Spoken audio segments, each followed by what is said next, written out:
जय हिंद बच्चों। आज हम कक्षा 11 के रसायन शास्त्र विषय के अध्याय 6 के अंतर्गत रासायनिक ऊष्मागतिकी का अध्ययन करेंगे। ऊष्मागतिकी वह विज्ञान है जिसके अंतर्गत ऊष्मा परिवर्तनों का अध्ययन किया जाता है। अतः हम कह सकते हैं कि यह विज्ञान की वह शाखा है जिसकी सहायता से यह बताया जा सकता है कि भौतिक प्रक्रमों एवं रासायनिक अभिक्रियाओं के फलस्वरूप होने वाले ऊर्जा परिवर्तनों का अध्ययन किया जाता है। बच्चों, कुछ इस अध्याय से संबंधित मूल अवधारणाएं जिनकी अब हम चर्चा करेंगे। पहले, निकाय। ब्रह्मांड का वह विशिष्ट भाग जिसमें प्रायोगिक या सैद्धांतिक दोनों खोजों के लिए चयनित किया जाता है एवं जिसमें ऊर्जा परिवर्तन होता है, निकाय या तंत्र कहलाता है। निकाय के पदार्थ एवं ऊर्जा की मात्रा परिवर्तन के आधार पर इसे निम्नलिखित भागों में वर्गीकृत किया गया है। पहला है खुला तंत्र। वह निकाय जिसमें पदार्थ या द्रव्यमान तथा ऊर्जा दोनों का आदान प्रदान परिवेश से होता है, वातावरण से होता है, वह खुला तंत्र कहलाता है। जैसे कैल्शियम कार्बोनेट को खुले पात्र में यदि हम गर्म करते हैं, कैल्शियम कार्बोनेट होता है CaCO3, हम उसे गर्म कर रहे हैं तो ये टूटता है और ये टूटकर हमें कैल्शियम ऑक्साइड और कार्बन डाइऑक्साइड गैस देता है।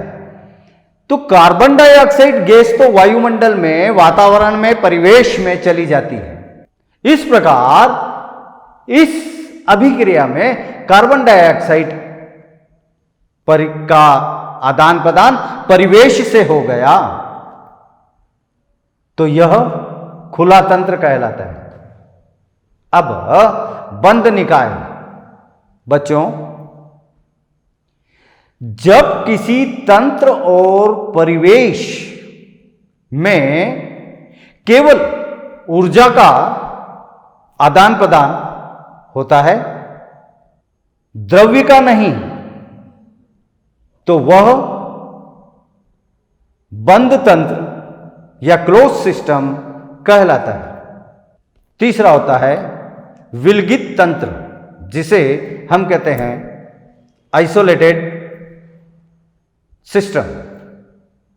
जिस तंत्र में परिवेश से न तो ऊर्जा और न ही द्रव्य का आदान प्रदान होता है तो उसे विलगित तंत्र कहते हैं।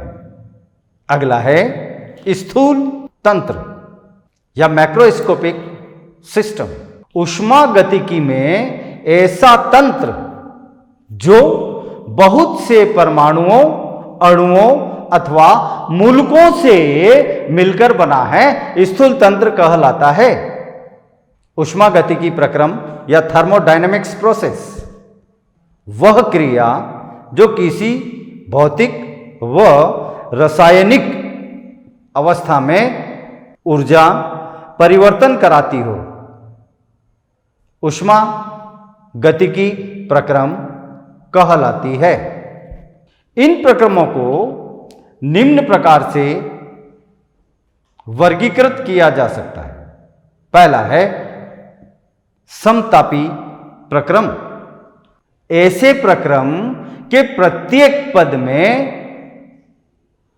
तंत्र का तापमान स्थिर रहता है। अतः हम यहां कह सकते हैं del T is equal to 0। इसी प्रकार रुद्रोष्म प्रक्रम एडियाबैटिक प्रोसेस, ऐसे प्रक्रम जिसके प्रत्येक पद में तंत्र न तो ऊष्मा लेता है और न ही ऊष्मा देता है, अतः यह रुद्रोष्म प्रक्रम कहलाता है। यहां del Q that's is equal to 0। तीसरा समदाबी प्रक्रम आइसोबैरिक प्रोसेस। समदाबी प्रक्रम में प्रत्येक पद में तंत्र का दाब स्थिर रहता है, अतः del P is equal to 0। तत्पश्चात सम आयतनी प्रक्रम। इस प्रक्रम के प्रत्येक पद में तंत्र का आयतन निश्चित रहता है, आयतन परिवर्तन नहीं होता, इसलिए यहां पे del V is equal to 0। अगला है चक्रीय प्रक्रम साइक्लिक प्रोसेस। इस प्रक्रम में निकाय विभिन्न पदों में क्रमिक परिवर्तन द्वारा अंततः अपनी मूल अवस्था में आ जाता है। उत्क्रमणीय प्रक्रम, ये अत्यंत धीमी गति से संचालित होते हैं। इसमें संचालनकारी एवं विपरीतकारी बलों के बीच अंतर अत्यंत सूक्ष्म होता है, उत्क्रमणीय प्रक्रम कहलाते हैं। अनुत्क्रमणीय प्रक्रम, ये प्रक्रम तेजी से घटित होते हैं। इनमें संचालनकारी बल व विपरीतकारी बल में काफी अंतर होता है। संचालनकारी बल को हम कहते हैं ड्राइविंग फोर्स और विपरीतकारी बल को हम कहेंगे अपोजिंग फोर्स। अब आंतरिक ऊर्जा। रासायनिक प्रक्रमों में ऊर्जा के अवशोषण या उत्सर्जन से यह स्पष्ट होता है कि ये पदार्थ या निकाय ऊर्जा की कुल निश्चित मात्रा से संलग्न होते हैं।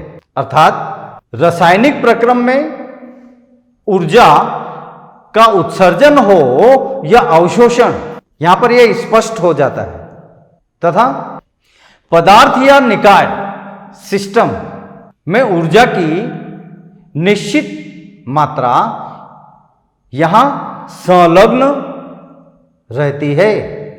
बच्चों, ऊर्जा का मान निर्भर करता है पदार्थ की प्रकृति, ताप, दाब तथा आयतन जैसी दशाओं पर। पदार्थ के संगठन पर किसी पदार्थ या निकाय में निहित ऊर्जा को आंतरिक ऊर्जा कहते हैं। वास्तव में आंतरिक ऊर्जा विभिन्न प्रकार की ऊर्जाओं जैसे इलेक्ट्रॉनिक ऊर्जा, नाभिकीय ऊर्जा, स्थितिज ऊर्जा, घूर्णन ऊर्जा, कंपन ऊर्जा और स्थानांतरण ऊर्जा आदि, इन संपूर्ण ऊर्जाओं का योग होती है। बच्चों, आंतरिक ऊर्जा को डेल U से प्रदर्शित किया जाता है। तो इन सभी ऊर्जाओं को प्लस करके लिखने के पश्चात इज इक्वल टू हम डेल U लिखते हैं। आंतरिक ऊर्जा परिवर्तन का सही मान का निर्धारण डेल U से होता है। यदि अंतिम अवस्था पर आंतरिक ऊर्जा को हम UF तथा प्रारंभिक अवस्था के अंतर्गत हम आंतरिक ऊर्जा को UI, UF final energy, UI initial energy.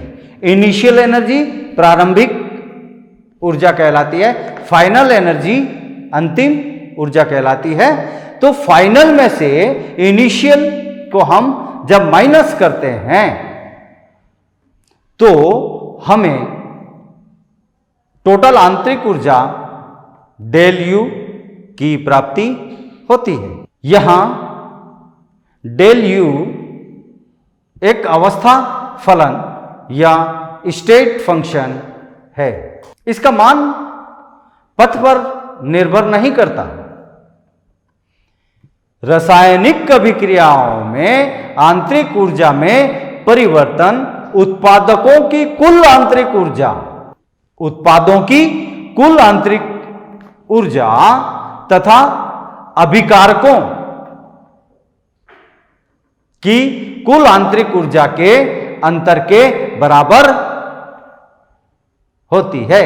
यहां पे ये कह सकते हैं del U is equal to UP minus UR। UP उत्पाद की ऊर्जा है और UR जो रिएक्टेंट की एनर्जी है। आंतरिक ऊर्जा परिवर्तन में यहां अगर UP ग्रेटर देन UR हो तो आंतरिक ऊर्जा परिवर्तन धनात्मक होगा। UP स्मॉलर देन UR हो तो आंतरिक ऊर्जा परिवर्तन ऋणात्मक होगा। कार्य किसी वस्तु का अपने स्थान से विस्थापन, इस विस्थापन की प्रक्रिया में प्रयुक्त ऊर्जा कार्य के तुल्य होती है। कार्य को संकेत W से प्रदर्शित किया जाता है। किसी निकाय पर किया गया कार्य निकाय की ऊर्जा में वृद्धि लाता है। अतः निकाय पर किए गए कार्य को धनात्मक माना जाता है, जबकि निकाय द्वारा किए गए कार्य को या निकाय द्वारा किए जाने पर निकाय की ऊर्जा में कमी आती है। अतः निकाय द्वारा किए गए कार्य को ऋणात्मक माना जाता है। बच्चों अगला है ऊष्मा। ऊष्मा ऊर्जा का ही एक रूप है। निकाय एवं परिवेश की तापों में अंतर होने पर ऊर्जा का आदान प्रदान ऊष्मा के रूप में होता है। ऊष्मा की मात्रा Q द्वारा दर्शाई जाती है। निकाय द्वारा ऊष्मा ग्रहण करने पर Q धनात्मक तथा निकाय द्वारा ऊष्मा त्यागने पर Q ऋणात्मक होता है। ऊर्जा, ऊर्जा को कार्य करने की क्षमता के रूप में परिभाषित किया जाता है। बच्चों अब हम पढ़ेंगे ऊष्मागतिकी का प्रथम नियम। जब एक प्रकार की ऊर्जा उत्पन्न होती है तो समतुल्य मात्रा में कोई अन्य प्रकार की ऊर्जा प्रयुक्त होती है। अतः ऊर्जा को न तो उत्पन्न किया जा सकता है और न ही नष्ट किया जा सकता है। इसके स्वरूप में परिवर्तन किया जा सकता है, अर्थात इसे एक रूप से दूसरे रूप में परिवर्तित किया जा सकता है। यह ऊष्मागतिकी का प्रथम नियम कहलाता है। बच्चों ऊष्मागतिकी के प्रथम नियम का अब हम गणितीय व्यंजक प्रतिपादित करते हैं। माना कि किसी तंत्र में ऊष्मा की Q मात्रा दी गई है। यह दी गई ऊष्मा तंत्र की आंतरिक ऊर्जा U1 में वृद्धि करने में तथा साथ साथ तंत्र द्वारा बाह्य कार्य करने में व्यय होती है। तंत्र की आंतरिक ऊर्जा बढ़कर U1 प्लस Q हो जाएगी यदि W तंत्र द्वारा किया गया कार्य हो तो तंत्र की अंतिम आंतरिक ऊर्जा U2 का मान U2 is equal to U1 plus Q minus W। हम U2 माइनस U1 करेंगे तो हमें Q माइनस W यहां पर प्राप्त होगा। अब जैसा कि हम जानते हैं U2 minus U1 is equal to del U, तो del U is equal to W minus Q। यदि निकाय पर किया गया कार्य W हो तो del U is equal to Q plus W, तो Q is equal to del U minus W होगा।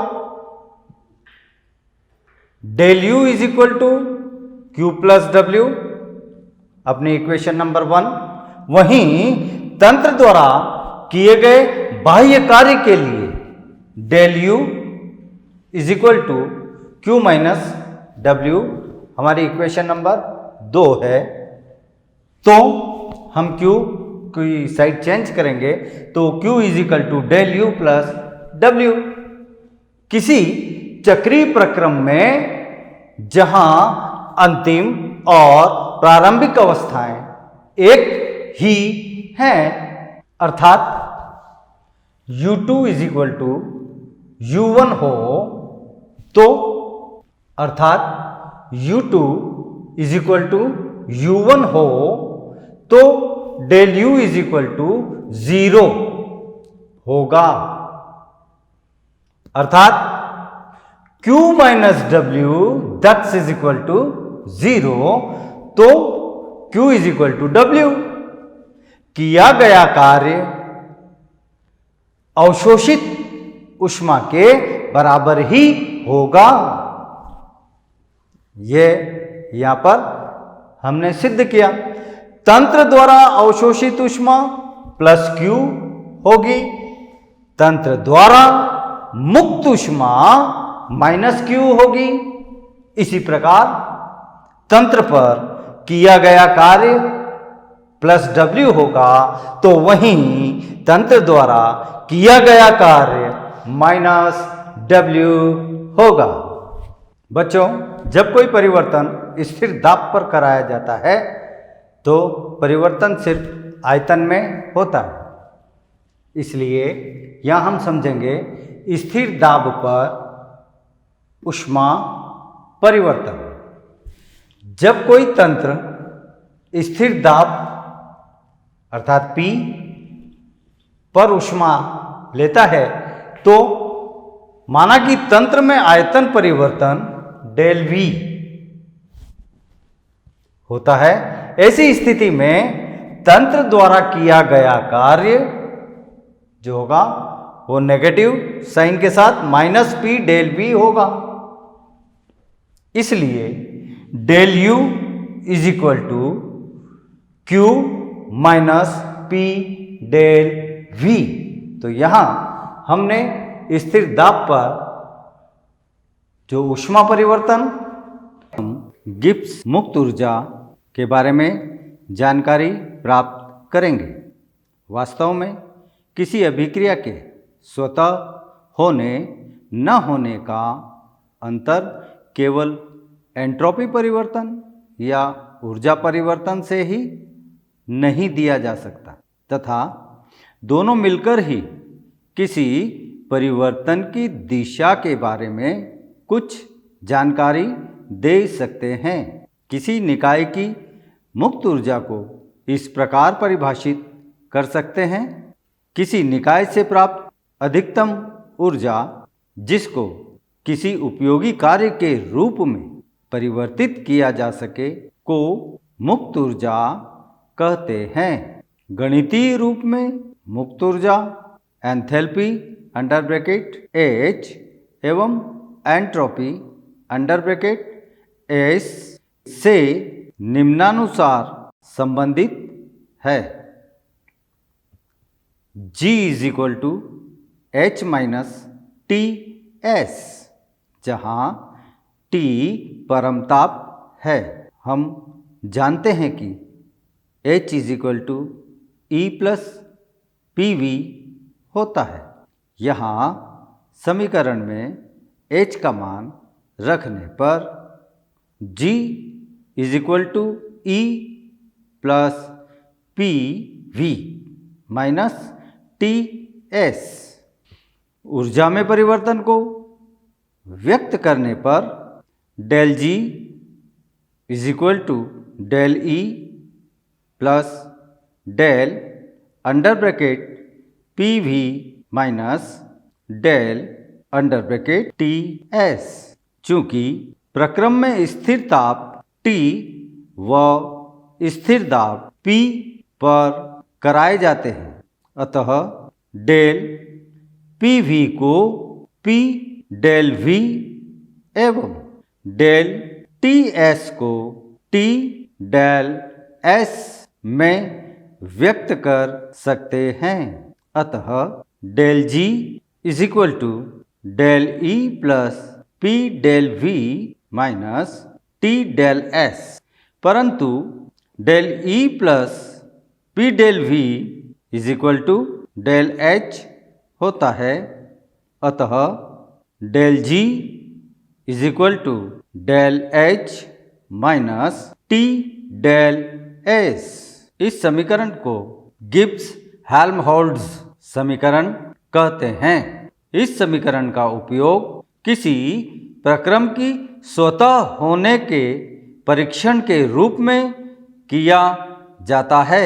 तो बच्चों, इस प्रकार इस अध्याय में हमने अभी ऊष्मा गतिकी के संदर्भ में जाना, इसकी मूलभूत अवधारणाओं के बारे में जानकारी हासिल करी। तत्पश्चात जो सिस्टम है, जो तंत्र है, वो कौन कौन से प्रकार के होते हैं, जैसे खुला तंत्र है, बंद तंत्र है। और इसी सिस्टम में हमने कुछ प्रोसेसेस की जानकारी प्राप्त करी, जैसे समतापी प्रक्रम, रुद्धोष्म प्रक्रम, समदाबी प्रक्रम, सम आयतनी प्रक्रम। इसी प्रकार कार्य, ऊष्मा, ऊर्जा को हमने परिभाषित करने का प्रयास किया। आंतरिक ऊर्जा के संदर्भ में जानकारी हासिल करी और ऊष्मागतिकी का प्रथम नियम हमने जाना।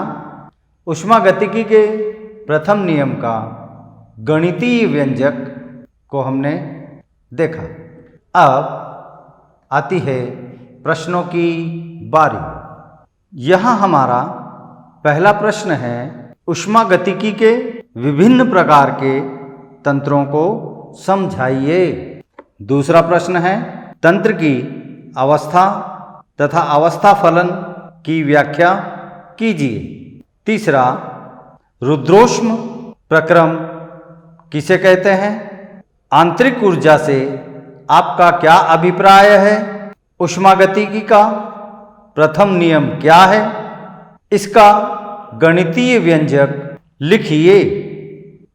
तो बच्चों, आप लोग को जितना बताया गया उसे लिख कर याद करेंगे तो आपको अच्छी तरह से कंठस्थ होगा